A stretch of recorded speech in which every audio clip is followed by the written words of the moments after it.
What the Belt and Road Initiative is in effect saying is that China is interested in connecting with many countries, both maybe particularly in Central Asia and South and Southeast Asia and around the Indian Ocean. And those countries then have to demonstrate their interest in responding to that. So it's most definitionally, from what China says, not a unilateral initiative. So it has to operate because other countries respond to it. And that response is what's going to shape the success of the initiative and how it will play out in the world.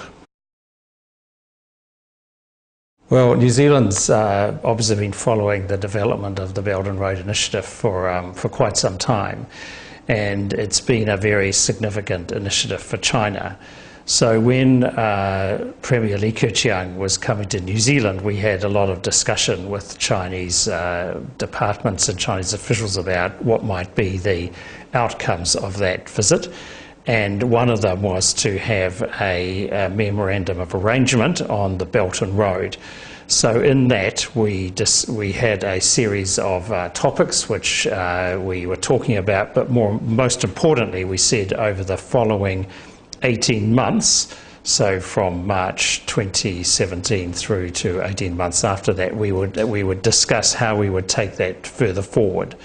So that's what we agreed, and so in effect the first step was to reach an agreement.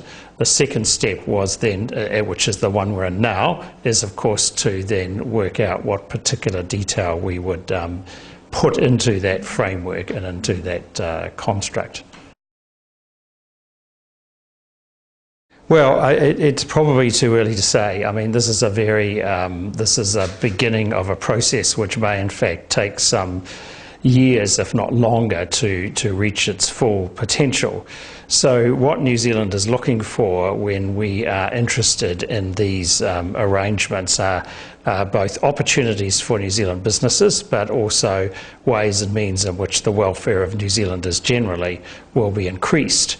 Now, in terms of businesses, that's more likely to be in areas such as governance or consultancy or advice, rather than actual bridge building or road building, because that's where our strength lies. So one of the ways in which we will approach the next 18 months, as I mentioned, that's the period that we're going to sit down with Chinese agencies and talk about this, is to figure out what would be the likely benefits, what would be the areas we would want to be particularly interested in, how will we take this forward.